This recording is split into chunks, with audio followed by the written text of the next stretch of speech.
Joe Rogan and Dr. Phil have been spreading the fake news story of fentanyl candy. It is Halloween, so it seems like an appropriate day to do the story. This is one that has become very popular. Donald Trump has been spreading it at his rallies. Others have been repeating it. Drug dealers are going to poison and kill your kids by disguising fentanyl as candy. Sadly, it is not true, but it is still being repeated. Take a look at this. Those pills look exactly like the pills that you get at the pharmacy.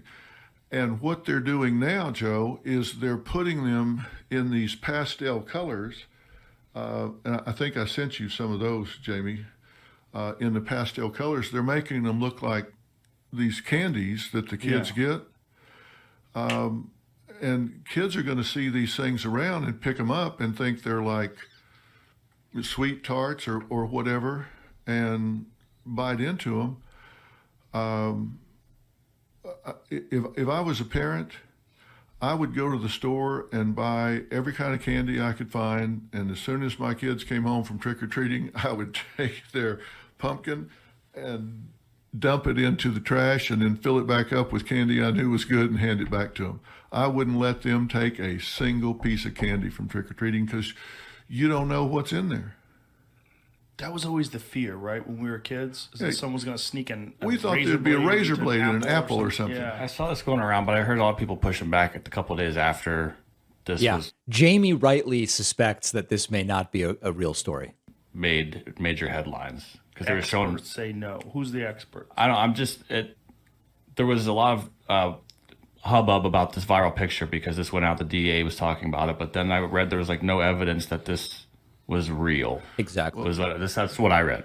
Well, let's scroll down and see what they say in terms of, looks like Candy, DEA Administrator Ann Milgram told CBS News, in fact, some of the drug traffickers have nicknamed it Sweet Tarts, Skittles.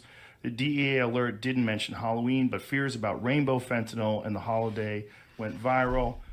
DEA warning meets skepticism from drug experts. Drug policy experts contacted by NPR agree there's no new fentanyl threat this Halloween. Many are also skeptical of the DEA's original warning. Right. They don't believe that Mexican drug cartels and street dealers have launched any new campaign targeting children. I don't see any evidence that the DEA has produced that supports that conjecture. I don't think they're targeting children. I think the fact that they are making these things in pastel colors make children vulnerable to. But Dr. Phil, you just said they're going to hand these out at Halloween and you've got to swap your kids' candy. Picking these things up. You want to argue over the word targeting? Well, there's a lot implicit in that word. If a child picks up something. Where? How? That. Look, on the floor, drug dealers are going to leave fentanyl on the ground. I said that young girl that I was talking about took 3/4 of a pill, or 1/4 of a pill, and 3/4 of it was left in her drawer. Yeah. If she has a younger sister, right? A very specific hypothetical. So let's break this down. Why do right wingers love this story? It's a way to attack Joe Biden. That's the origin of this story. And you might say, David, how on earth does fentanyl candy serve as a way to attack Joe Biden? Here's how they do it.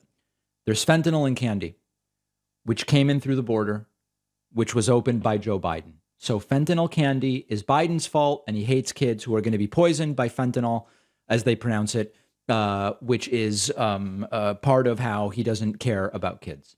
Now, you would think that Rogan would realize this is the exact same thing as with the cannabis edibles. There was a time, as we saw more states legalize cannabis recreationally, where people said, a lot of these edibles just look like a chocolate bar. It's very, very dangerous. Kids aren't going to know. They're just going to say, hey, chocolate, this is good. Next thing you know, they'll be high as a kite. I'm guessing Rogan rejected that then because it made no sense. But he is not really applying the same skepticism here, although good for him for at least looking up an article. First of all, this doesn't pass the sniff test. The idea that drug dealers would just dish out free drugs, either as a goof during trick-or-treating, or just would leave drugs around when the whole point is to sell the drugs for money, doesn't make any sense. Drug dealers want to make money. There's no financial benefit to dishing out fentanyl-laced candy to children, which might kill them. How are you making money from that? It doesn't make any sense whatsoever. Now, if you do some Googling you will find some stories of drug dealers using candy packaging and putting drugs in there, and you can get a resealing machine to make it look like the Skittles package or whatever was never opened. But they're not doing this to then hand out at Halloween. They're just trying to do this to get it through the border or authorities or whatever, where police would see it and say, oh, it just looks like a package of Skittles. Is it hypothetically, theoretically possible that your Skittle bag that has actually been emptied and refilled with some kind of drug and then sealed, it could be misplaced and end up in the hands of a kid? Sure, that's theoretically possible. That's not new. I hate to break it to you, but if you Google, what do ecstasy pills look like? MDMA. For decades, they have looked like candy. They've got heart-shaped ones and they've got this, that, the other. It is not new, and it is not a real thing that kids are just going, ooh, sweet tarts, put them in my mouth. It's a fake story.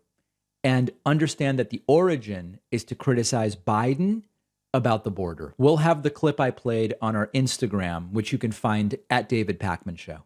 Before you go, if you enjoyed this video and want to see more, please make sure to subscribe to my YouTube channel. You can click the subscribe button below or above or wherever it is on your screen. And if you want to support my work even more strongly, the best way is to get a membership at joinpakman.com and subscribe to the podcast for the David Pakman Show. There you can check out interviews, longer clips, and much more. It's on all the big podcasting platforms. Just search for the David Pakman Show, and all the links are also down below in the video description.